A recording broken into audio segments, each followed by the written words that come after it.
ನಮ್ಮ ಬೆಂಗಳೂರಿಗೆ ಮತ್ತೆ ಸ್ವಾಗತ. ವೇಶ್ಯಾವಾಟಿಕೆ ಅಡ್ಡೆ ಮೇಲೆ ದಾಳಿಯನ್ನು ನಡೆಸಿ ಪಿಂಪ್ ಸೇರಿದಂತೆ ಮೂವರನ್ನ ಚಂದ್ರ ಲೇಔಟ್ನ ಪೊಲೀಸರು ಅರೆಸ್ಟ್ ಮಾಡಿದ್ದಾರೆ. ದೊಡ್ಡಬಳ್ಳಾಪುರ ಮೂಲದ ಕಮಲಾ ಅನ್ನೋರು ಕಲ್ಯಾಣ ನಗರದ 4ನೇ ಕ್ರಾಸಲ್ಲಿರುವ ಅಪಾರ್ಟ್ಮೆಂಟ್ ಒಂದರಲ್ಲಿ ಸುಮಾರು 4 ತಿಂಗಳಿಂದ ಅಡ್ಡೆಯನ್ನು ನಡೆಸ್ತಾ ಇದ್ರು. ವೇಶ್ಯಾವಾಟಿಕೆಯಲ್ಲಿ ತೊಡಗಿದ್ದ ಇಬ್ಬರು ಯುವತಿಯರನ್ನ ರಕ್ಷಣೆ ಮಾಡಲಾಗಿದೆ. ಬಂಧಿತರಿಂದ 5,000 ರೂಪಾಯಿ ನಗದನ್ನು ಕೂಡ ವಶಪಡಿಸಿಕೊಳ್ಳಲಾಗಿದೆ.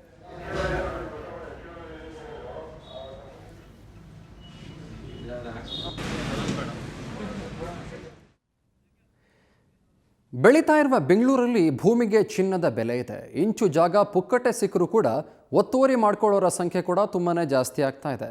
ಹೀಗೆ ಕೆರೆಯನ್ನೇ ಒತ್ತುವರಿ ಮಾಡಿಕೊಂಡು ಮಜಾ ಮಾಡ್ತಾ ಇದ್ದವರಿಗೆ ಬಿಬಿಎಂಪಿ ಚಾಟಿ ಬೀಸಿದೆ.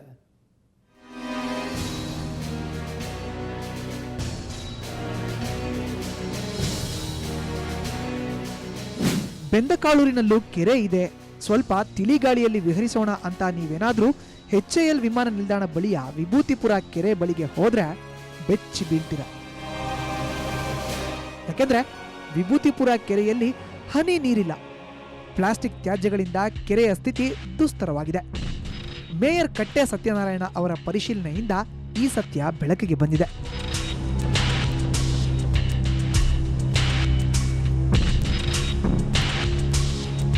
ನಗರದಲ್ಲಿ ಕೆರೆ ಸಂಪನ್ಮೂಲಗಳು ಕಣ್ಮರೆಯಾಗುತ್ತಿವೆ.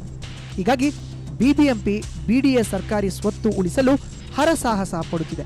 ಅದರಂತೆ ಇವತ್ತು ವಿಭೂತಿಪುರ ಕೆರೆ ಒತ್ತುವರಿ ಸಂಬಂಧ ಮೇಯರ್ ಪರಿಶೀಲನೆ ನಡೆಸಿದರು.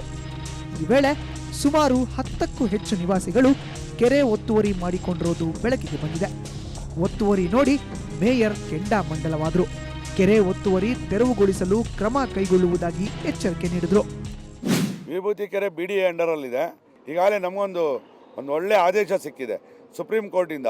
ಯಾವುದೇ ಫುಟ್ಪಾತ್ ಇರ್ಬೋದು, ಯಾವುದೇ ಪಾಲಿಕೆ ಆಸ್ತಿ ಇರ್ಬೋದು, ಯಾವುದೇ ಸರ್ಕಾರಿ ಆಸ್ತಿ ಇರ್ಬೋದು, ಎಲ್ಲೇ ಯಾರೇ ಒತ್ತುವರಿ ಮಾಡಿಕೊಂಡ್ರು ಅದನ್ನು ಇಮಿಡಿಯೇಟಾಗಿ ತೆರವುಗೊಳಿಸಬೇಕು ಅಂತ ಸುಪ್ರೀಂ ಕೋರ್ಟ್ ಒಂದು ಆರ್ಡರ್ ಮಾಡಿದ್ದಾರೆ. ಆ ಆರ್ಡರ್ ಮೇಲೆ ನಮ್ಮ ಅಧಿಕಾರಿಗಳಿಗೆಲ್ಲ ಕರೆದು ಸಭೆಯಲ್ಲಿ ತಿಳಿಸಿ ಕೂಡಲೇ ಅದನ್ನು ತೆರವುನ ಒತ್ತುವರಿ ಏನು ಮಾಡ್ಕೊಂಡಿದ್ದಾರೆ ತೆರವುಗೊಳಿಸೋಕೆ ನಾವು ಆದೇಶ ಕೊಡ್ತಾ ಇದ್ದೀವಿ. ವಿಭೂತಿಪುರ ಕೆರೆ ಸುಮಾರು 40 ಎಕರೆ ಜಾಗದಲ್ಲಿದೆ. ಕಳೆದ 20 ವರ್ಷಗಳಲ್ಲಿ ಕೆರೆಯ 7.5 ಎಕರೆ ಜಾಗವನ್ನ ಸ್ಥಳೀಯರು ಒತ್ತುವರಿ ಮಾಡಿದ್ದಾರೆ. ಕಾನೂನು ಬಾಹಿರ ಅಂತ ಗೊತ್ತಿದ್ರೂ ಸ್ಥಳೀಯರು ಕೆರೆಯ ವಿನಾಶಕ್ಕೆ ಕಾರಣವಾಗಿದ್ದಾರೆ. 20 ವರ್ಷದಿಂದ ಇದೀವಿ ನಾವು ಇಲ್ಲಿ. ನಾವು ಮುಂಚೆ ಬೇರೆಯವರಿದ್ದರು. ನಾವು ಬಂದು ಆವಾಗ 1 ಲಕ್ಷ ರೂಪಾಯಿ ಕೊಟ್ಟು ನಾವು ಇಸ್ಕೊಂಡ್ವಿ ಮನೆ. ನಮ್ಗೆ ಗೊತ್ತಿರಲಿಲ್ಲ ಮೇಡಮ್ ಆವಾಗ. ಇದೆಲ್ಲ ಅವ್ರಿಗೆ ಮುಂಚೆ ಇಲ್ಲ ಪತ್ರ ಎಲ್ಲ ಇದೆ ಇಲ್ಲಿ. ಅದು ನೋಡಿ ನಾವು ಇಸ್ಕೊಂಡ್ವಿ ಇಲ್ಲಿ ಮನೆ. ಈಗಂದ್ರೆ ಏನು ಮಾಡಬೇಕು ಅಂದರೆ ಹೆಲ್ಪ್ ಮಾಡಬೇಕು, ಏನಾದರೂ ನಮ್ಗೆ ಸ್ವಲ್ಪ ಸಹಾಯ ಮಾಡಬೇಕು. ಬಿಬಿಎಂಪಿ ಒತ್ತುವರಿ ತೆರವಿಗೆ ಮುಂದಾದರೆ ಪರಿಹಾರ ಕೊಡಬೇಕು ಅನ್ನೋದು ಇವರ ಬೇಡಿಕೆ. ಏನೇ ಇರಲಿ, ಸಿಲಿಕಾನ್ ಸಿಟಿಯಲ್ಲಿ ಕೆರೆಗಳು ಮಾಯವಾಗ್ತಿರೋದು ವಿಪರ್ಯಾಸವೇ ಸರಿ. ಬಿಬಿಎಂಪಿ ಕೂಡ ಮುಲಾಜಿಲ್ಲದೆ ಕ್ರಮ ಕೈಗೊಳ್ಳಬೇಕಿದೆ. ಬೆಂಗಳೂರಿನಿಂದ ಕ್ಯಾಮರಾ ಪರ್ಸನ್ ವಿನೋದ್ ಜೊತೆ ನಂದಿನಿ, ಸುವರ್ಣ ನ್ಯೂಸ್. ಅಕ್ಕಿಗಿರಣಿ ಮಾಲೀಕರ ಜೊತೆಗೆ ಸರ್ಕಾರ ನಡೆಸಿದಂಥ ಸಂಧಾನ ಸಭೆ ಯಶಸ್ವಿಯಾಗಿದೆ. ವಿಕಾಸಸೌಧದಲ್ಲಿ ಸಚಿವ ದಿನೇಶ್ ಗುಂಡೂರಾವ್ ಅವರ ಜೊತೆಗೆ ಸಭೆ ನಡೆಸಲಾಯಿತು. ಬಳಿಕ ಮುಷ್ಕರವನ್ನು ವಾಪಸ್ ಪಡ್ಕೊಂಡಿದ್ದೀವಿ ಅಂತ ಅಕ್ಕಿಗಿರಣಿ ಮಾಲೀಕರ ಸಂಘದ ಅಧ್ಯಕ್ಷ ಶಾಂತನಗೌಡ ಹೇಳಿದರು. ಈ ಹಿಂದೆ ಸರ್ಕಾರ 5 ಲಕ್ಷ ಮೆಟ್ರಿಕ್ ಟನ್ ಲೆವಿ ಅಕ್ಕಿ ಸಂಗ್ರಹಕ್ಕೆ ಗುರಿ ನಿಗದಿಯನ್ನು ಪಡಿಸಿತ್ತು. ಸಭೆಯಲ್ಲಿ ಈ ಪ್ರಮಾಣವನ್ನು 2.5 ಲಕ್ಷ ಮೆಟ್ರಿಕ್ ಟನ್ಗೆ ಕಡಿತಗೊಳಿಸಲಾಯಿತು. ಈ ಹಿನ್ನೆಲೆಯಲ್ಲಿ ಅಕ್ಕಿಗಿರಣಿ ಮಾಲೀಕರು ಮುಷ್ಕರವನ್ನು ವಾಪಸ್ ಪಡ್ಕೊಂಡಿದ್ದಾರೆ. ರಾಜ್ಯದಲ್ಲಿ ಒಂದು ವರ್ಷಕ್ಕೆ ಎಲ್ಲ ಮಿಲ್ಗಳು ಸೇರಿ ಎಷ್ಟು ಹಲ್ಲಿಂಗ್ ಆಗ್ಬೋದು ಅಂತಕ್ಕಂಥ ಅಂದಾಜು ಕೇಳಿದರು. ಅಂದಾಜು ಪ್ರಕಾರ ಒಂದು 15 ಲಕ್ಷ ಮೆಟ್ರಿಕ್ ಟನ್ ಆಗ್ಬೋದು ಅಂತ ಹೇಳಿದ್ದೀವಿ. ಅದರ ಪ್ರಕಾರ ಇವತ್ತು ಲೇವಿ ಮಿನಿಮಮ್ 18% ತಗೊಳ್ಳೇಬೇಕು ಅಂತ ಒಂದು ಕೇಂದ್ರ ಸರ್ಕಾರದ ಆದೇಶದಿಂದ 18% ಲೆಕ್ಕ ಹಾಕಿದರೆ 2,70,000 ಕ್ವಿಂಟಲ್ ಆಗುತ್ತೆ, 70,000 ಮೆಟ್ರಿಕ್ ಟನ್ ಆಗುತ್ತೆ. ಹಾಗಾದ್ರೆ 2.5 ಕೊಡಲಿ ಒಪ್ಪಿಕೊಂಡು ಒಂದು 20,000 ಟನ್ ಮೆಟ್ರಿಕ್ ಹೆಚ್ಚು ಕಮ್ಮಿ ಆಗುತ್ತೆ ಅಷ್ಟೇ, ಕಾನೂನಿಗೂ ನಮಗೂ. ಈ ಲೆವಿ ಅಕ್ಕಿ ಮೇಲೇ ಅನ್ನಭಾಗ್ಯ ಯೋಜನೆಯನ್ನು ಅವಲಂಬಿತ ಆಗಿಲ್ಲ. ನಮಗೆ ವರ್ಷಕ್ಕೆ ಸುಮಾರು 36 ಲಕ್ಷ ಮೆಟ್ರಿಕ್ ಟನ್ ನಮಗೆ ಬೇಕಾಗುತ್ತೆ ಒಟ್ಟು ಅಕ್ಕಿ ಗೋಧಿ ಎಲ್ಲ. ಸೊ ಲೆವಿಯಿಂದ 2 ಲಕ್ಷನೋ 3 ಲಕ್ಷನೋ 4 ಲಕ್ಷ ಅಕ್ಕಿ ಸಿಗ್ತಾ ಇತ್ತು ಅಷ್ಟೇ ಹೊರತು ಅನ್ನಭಾಗ್ಯ ಯೋಜನೆಗೆ ಲೆವಿ ಮೇಲೇ ಡಿಪೆಂಡ್ ಆಗ್ತಕ್ಕಂಥ ಪರಿಸ್ಥಿತಿನೇ ಇರಲಿಲ್ಲ. ಅದು ನಮಗೇನಂತ ಹೇಳಿದ್ರೆ ಇಲ್ಲಿಯವರೆಗೇ ಹೆಚ್ಚು ನಮಗೆ ಸಿಕ್ಕಿದ್ರೆ ನಮ್ಮ ರೈತರಿಗೂ ಅನುಕೂಲ ಆಗುತ್ತೆ, ನಮ್ಮ ರೈಸ್ ಮಿಲ್ಲರ್ಸ್ಗೂ ಅನುಕೂಲ ಆಗುತ್ತೆ, ಮತ್ತು ನಮಗೂ ಕೂಡ ನಮ್ಮ ರಾಜ್ಯದಲ್ಲೇ ಇದೆಲ್ಲ ವ್ಯವಹಾರ ಆಗುತ್ತೆ ಅಂತ ನಾವು ಭಾವಿಸ್ಕೊಂಡಿದ್ದು ಅಷ್ಟೇ ಹೊರತು ಅನ್ನಭಾಗ್ಯ ಯೋಜನೆಗೆ ಮುಂದಿನ 6 ತಿಂಗಳಿಗೆ ಏನೇನು ನಮಗೆ ಸ್ಟಾಕ್ಗಳು ಬೇಕಾಗಿದೆ ಎಲ್ಲ. ಆಟೋ ಚಾಲಕರು ಹೇಳಿದ ಕಡೆ ಬರಲ್ಲ, ಸಿಕ್ಕಾಪಟ್ಟೆ ರೋಪ್ ಹಾಕ್ತಾರೆ ಅಂತ ನೀವೆಲ್ಲರೂ ಕೂಡ ಗೋಳಾಡ್ತಾನೆ ಇರ್ತೀರಿ. ಆದರೆ ನಗರದ ಟ್ರಾಫಿಕ್ ಪೊಲೀಸರು ಈ ಚಿತ್ರಣವನ್ನು ಬದಲಾಯಿಸೋಕೆ ಮುಂದಾಗ್ತಾ ಇದ್ದಾರೆ. ಅದು ಹೇಗೆ ಗೊತ್ತಾ? ನೀವೇ ನೋಡಿ.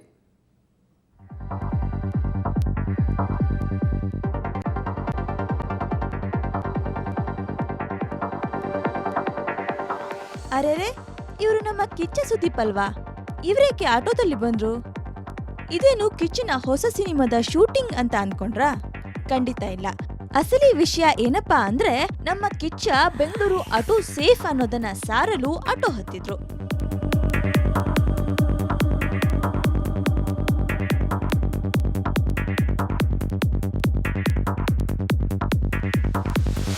ಬೆಂಗಳೂರಿನ ಟ್ರಾಫಿಕ್ ಪೊಲೀಸರು ಆರಂಭಿಸಿರುವ ಸುಗಮ ಸವಾರಿ ಅನ್ನೋ ಅಭಿಯಾನಕ್ಕೆ ಸುದೀಪ್ ಈ ರೀತಿ ಚಾಲನೆ ನೀಡಿದ್ರು. ಸಮಾರಂಭಕ್ಕೆ ಆಟೋ ಮೂಲಕನೇ ಬರುವ ಮೂಲಕ ಕಿಚ್ಚ ಅಚ್ಚರಿ ಮೂಡಿಸಿದ್ರು.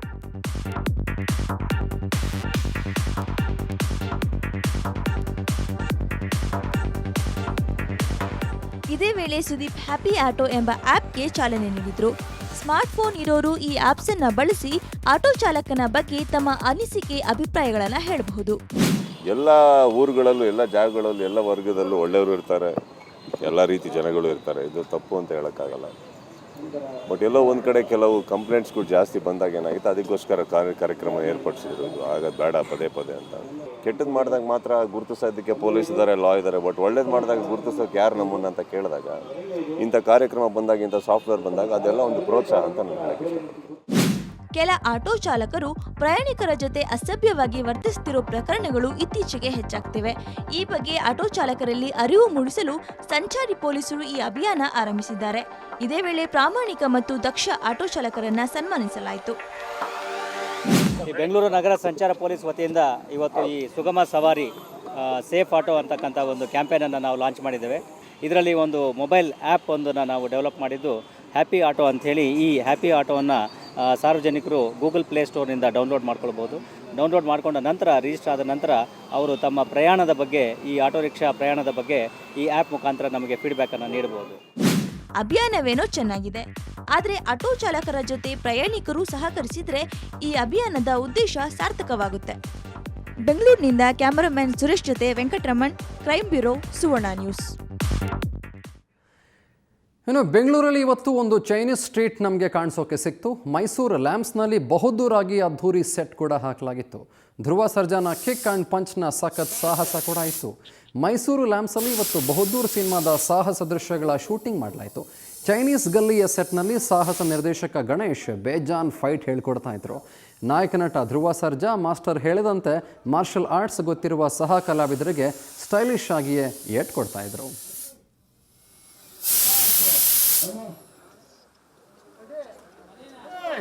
Action! Action! Faster! That's it, okay, super. That's it. एक बार क्यों बोला सब लोग? क्यों?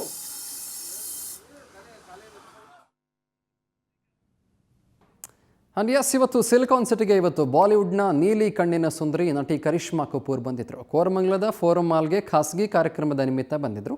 ಬಾಲಿವುಡ್ ಬೆಡಗಿಯನ್ನು ನೋಡೋಕೆ ಸಾಕಷ್ಟು ಅಭಿಮಾನಿಗಳು ಕೂಡ ಜಮಾಯಿಸಿದ್ರು.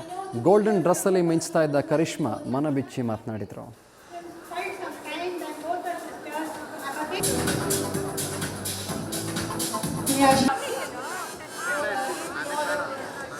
Top of the world, thank you so much. And our next contestant is, congratulations Jayanti, the lucky winner. Thank you so much for joining in. And the last winner is Miss Shri Sai gold palace ಅವರ ಇವತ್ತಿನ ಚಿನ್ನದ rate ಏನಿದೆ ಬನ್ನಿ ಗಮನಿಸ್ತಾ ಹೋಗೋಣ.